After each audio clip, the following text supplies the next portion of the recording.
স্বাস্থ্যসাথীর card দিয়ে চিকিৎসা করা হয়েছে, তাহলে ব্যাক সাপোর্ট কিভাবে দিয়েছো তুমি শুনি?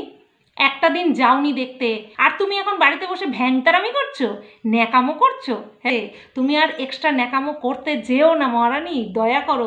তুমি এটাই প্রমাণ করে দিলে যে আমার দুই ননদ অমানুষ, কিন্তু আমি মহান, আমার মধ্যে 33 কোটি ভগবানের বাস। হ্যালো বন্ধুরা, কেমন আছো সবাই? আশা করছি তোমরা সবাই ভালো আছো, আর আমিও ভালো আছি। তো গতকালকে আমি আমার 3টে ভিডিওর মধ্যে একটা ভিডিও আমি মহারানী অথবা তার পরিবারের সঙ্গে যারা যুক্ত, যারা ভিডিও করে, তাদেরকে আমি ডেডিকেট করিনি। আমার নিজের কাছে নিজেকে খুব অপরাধী মনে হচ্ছিল। তো আমার জীবন যতদিন থাকবে, আমি যতদিন পারবো আমি মহারানীকে ভিডিও ডেডিকেট করেই যাব। তো সেই কারণে আবার ক্যামেরা খুলে বসে পড়েছি মিথ্যাবাদী, ঢপবাজ, ধড়িবাজ মহারানীর সম্পর্কে বলতে। গতকালকের ভিডিওটা দেখেছো তো তোমরা সবাই? মহারানীর টাইটেলে কি ছিল? বৃষ্টি জল জমে বন্যা হয়ে কি অবস্থা, একটুর জন্য মরতে মরতে বাঁচলাম। তো টাইটেলটা দেখে আমি ভাবলাম আবার কি হলো, একটা অঘটন তো কাটিয়ে উঠতে পারলো না, তারপরে কি আবার একটা অঘটন ঘটলো? কারণ ঘরের চারিদিকে তোমরা দেখতেই পাচ্ছ, প্লাস আমিও দেখছি চারিদিকে খুঁটি পোতা, যাতায়াত করার জায়গাটা পর্যন্ত নেই, রান্নাবান্নাও করছে, মাঝখানে খুঁটি টুটি আছে। তো ভাবলাম যে আবার কি কিছু হলো, যাই ভিডিওটা দেখি। ভিডিওটা চালু করলাম, প্রথমে ওয়েদারটা খারাপ ছিল সেটা দেখালো, আমাদের এখানেও ছিল, চারিদিকেই হচ্ছে, ওয়েদার খারাপ যাচ্ছে।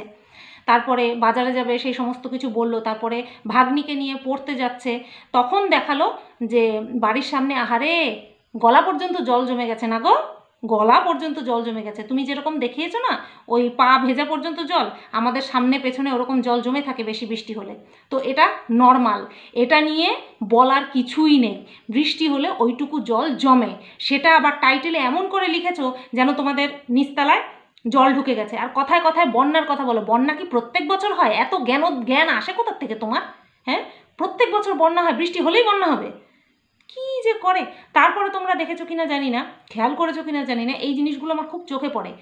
ঘরে ছাতা ছিল না, একটা ছাতা নিয়েই দুজনে যাচ্ছে। তো আমরা এখন দেখছি ভগবানের দয়ায় মহারানীর বেশ নাদুস নুদুস চেহারা হয়েছে, একটা ছাতা ওনার একারই লাগে, তার মধ্যে আবার ক্যামেরা করছে, ভিডিও করতে করতে যাচ্ছে আর কি রাস্তা দিয়ে। আর ওই বেচারির পিছনটা পুরো ভিজে যাচ্ছে, যদি বিশ্বাস না হয় দেখে আসতে পারো। বেচারির ভাগ্নিটার পিছনটা পুরোই ভিজে যাচ্ছে। ঠিক আছে, কোনো ভ্রুক্ষেপ নেই, আগে ভিডিও করতে হবে যে কত স্ট্রাগল করে যাচ্ছে, ভাগ্নিকে নিয়ে পড়তে দিতে যাচ্ছে, আসার সময় উনি ভিজে ভিজে আসবেন সেটাও আমাদেরকে বললেন। মানে ওনার জীবনে স্যাক্রিফাইসের শেষ নেই, ওনার মতন স্যাক্রিফাইস জীবনের কেউ করেনি, জীবনে কোনো দিন কেউ করতেও পারবে না, এটাই হচ্ছে মোদ্দা কথা। এরপর চলে এলো বাড়িতে, দেখালো যে রান্নার জায়গাটা, যেখানে বসে রান্না করে, ঘরের মধ্যেই তো এখন ওভেনটা পাতিয়ে রান্না করছে, তো সেখানে দেয়াল বেয়ে চুইয়ে চুইয়ে জল পড়েছে আর কি, সেটাই দেখাচ্ছিল। যাই হোক, দেখলাম। তারপরে রান্না করতে করতে বলতে বসলো, উপাখ্যান শুরু হয়ে গেল। তো উনি বলছেন, মহারানী বলছেন যে মা বাড়ি চলে আসবে আজকে, মানে যখন কথাটা বলছে তখনও আসেনি শাশুড়ি মা, তখনও বাড়িতে আসেনি, আস্তে আস্তে লেট হবে।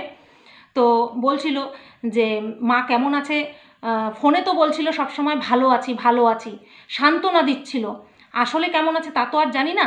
জানবে কি করে মহারানী, জানবে কি করে? সত্যি সত্যিই যদি চাইতে, জানতে যে শাশুড়িমা কেমন আছে, এই 12টা দিনের মধ্যে না একটা বেলা অন্তত নিজের চোখে গিয়ে দেখে আসতে যে শাশুড়িমা সত্যি সত্যি কেমন আছে। ফোনে তো বলছে এরকম আছে ওরকম আছে, আমি নিজের মানে আমার মনের ইয়েটা মেটাতে যাই, মনের কিউরিসিটিটা মেটাতে যাই, গিয়ে দেখে আসি কেমন আছে। না, প্রয়োজন নেই, আছে তো একজন, ফোনে কথা হচ্ছে তো, ও মিটে গেছে, থাক, ঠিক আছে, আছে তো। এখন আবার বলছো সান্ত্বনা দিচ্ছে, এই কথা বলতে সত্যি তোমাদের বাধে না? না, তোমার বাধে না মুখে?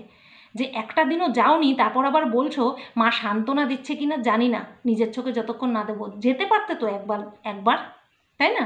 একবার তো যেতে পারতে, যাওনি, সময় হয়নি। তারপরে কি বলতে বসলে, তোমার স্বামী অসুস্থ, তোমার মেয়ের স্কুল, তোমার ভাগ্নির পড়া বন্ধ করতে পারবে না, কত রকম অজুহাত।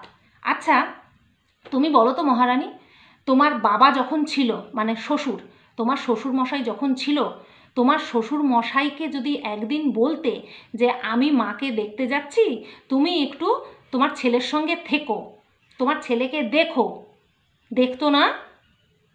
করতো না এটুকু? তো যা বলবে ক্যামেরার সামনে একটু হিসাব করে বলবে, ঠিক আছে? সিম্প্যাথি কার্ড খেলবে তো একটু বুদ্ধি করে খেলো। তুমি বলছো না যে আমার পক্ষে যাওয়া সম্ভব না, সম্ভব ছিল, সম্ভবটা হলো কি করে যখন তুমি বিয়ে বাড়ি গেলে?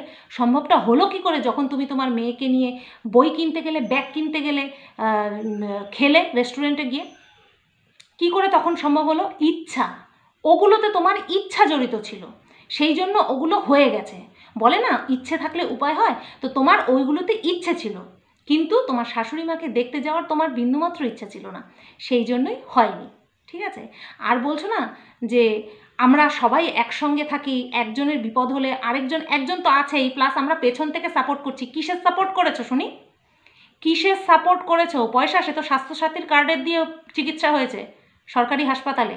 স্বাস্থ্যসাথীর কার্ড দিয়ে চিকিৎসা করা হয়েছে, তাহলে ব্যাক সাপোর্ট কিভাবে দিয়েছো তুমি শুনি? একটা দিন যাওনি দেখতে, পয়সা কড়ি খরচ হয়নি নিজের থেকে, স্বাস্থ্যসাথীর কার্ড দিয়ে চলে গেছে চিকিৎসার খরচ, তাহলে তুমি কোন জায়গা থেকে সাপোর্ট করেছো? এখন বলছো শাশুড়ি মা সঠিকভাবে সুস্থ আছে কিনা না সান্ত্বনা দিয়েছে সেটা তুমি জানো না। বাহ বাহ বাহ বাহ বাহ বাহ! এতই যদি তোমরা বলো যে একজন আছে মার সঙ্গে সবসময়, সে তো ভিডিও শুরুর থেকে বলছে তার খাওয়ার কষ্ট, তার ঘুমের কষ্ট, শরীরে ক্লান্ত বোধ করছে, ভিডিও করতে পারছে না, কথা বলতে পারছে না। ভিডিওগুলো তোমার চোখে পড়েনি? ওই ভিডিওগুলো দেখেও তোমার এই ধরনের কথা বলতে মনে চাইলো যে আমরা সবাই একসঙ্গে আছি? সবাই তো ঢেকে দিচ্ছে, কথা তো ঢেকে দিচ্ছে, ভিডিও প্রাইভেট করে দিয়েছিল। এর থেকে বড় প্রমাণ আর কি আছে যে তুমি বাড়িতে বসে ছড়ি ঘুরাও? আবার তুমি বলো মানে আমরা সবাই সবার পাশে এইভাবে থাকি? এই ধরনের মিথ্যে কথা আর বলো না গো, এই মিথ্যে কথাটা আর বলো না। কোনো দিক থেকেই তুমি সাপোর্ট করোনি, কোনো দিক থেকে না।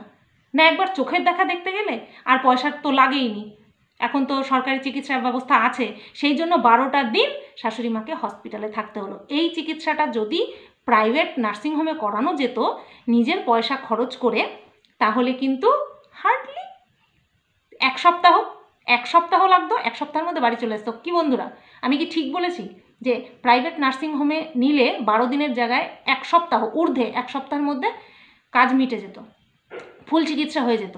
আমি যদি ঠিক বলে থাকি অবশ্যই কমেন্ট করে জানিও। ঠিক আছে বন্ধুরা? আর সবচেয়ে একটা বেশি হাস্যকর কথা কি লাগলো জানো তো মহারানী?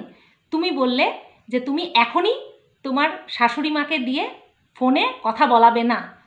যেদিন তুমি বুঝতে পারবে যে বা তোমার শাশুড়ি মা বলবে যে হ্যাঁ আমি এখন ফোনে কথা বলতে পারবো, সেদিন তুমি ফোনে কথা বলাবে, মানে ভিডিওতে কথা বলাবে, সেটা আমাদেরকে প্রেজেন্ট করবে। এটা একটা হাস্যকর কথা হয়ে গেল না? তোমার এই কথা বলার আগেই তো তোমার বড় ননদ হসপিটালে গিয়ে অপারেশনের দিন তোমার মার সঙ্গে আমাদেরকে কথা বলিয়েছে। হ্যাঁ, তারপরে যেদিন ছুটি দিল সেদিন তোমার মা নিজের পায়ে হাঁটতে হাঁটতে আসছে গাড়ি ধরার জন্য তোমার ছোট ননদের সঙ্গে, তখনও কথা বললো, দিব্যি হাসছে যে হ্যাঁ আমি ঠিক আছি। আর তুমি এখন বাড়িতে বসে ভ্যাংতারামি করছো, ন্যাকামো করছো। হ্যাঁ, যে মা যখন সুস্থ হবে তখন আমি নিয়ে কথা বলবো ক্যামেরার সামনে। ঠাকুরের দয়ায় মাসিমা সুস্থই আছে, ঠাকুরের দয়ায় মাসিমা সুস্থই আছে। তুমি আর এক্সট্রা ন্যাকামো করতে যেও না মহারানী, দয়া করো, এক্সট্রা ন্যাকামো আর করতে যেও না। এতে তুমি কি প্রমাণ করছো বলো তো? তুমি মহান, তোমার 2 ননদ মানে ভিডিওর তারায় মাকে নিয়ে ক্যামেরার সামনে খুলে বসে পড়েছে, ক্যামেরা খুলে বসে পড়েছে। তুমি এটাই প্রমাণ করে দিলে যে আমার 2 ননদ অমানুষ, আমার 2 ননদ অমানুষ। শাশুড়ি মা সুস্থ হয়েছে কি না হয়েছে ক্যামেরা খুলে বলে দিয়েছে, কিন্তু আমি মহান, আমার মধ্যে 33 কোটি ভগবানের বাস, সেই জন্য আমি মা সুস্থ হবে, শান্ত হবে, তারপরে গিয়ে আমি কি করব না ভিডিওর মধ্যে প্রেজেন্ট করব তোমাদের জন্য। আমাদের জন্য তো তুমি সবই করছো বলো, আমাদের জন্যই তো সব করছো। বলো না, একদিনও তুমি রেস্ট নিতে পারো না, নেবে কি করে? তুমি তো জানো মিস হয়ে যাবে, একটা দিনের ঘাটতি মানে অনেক।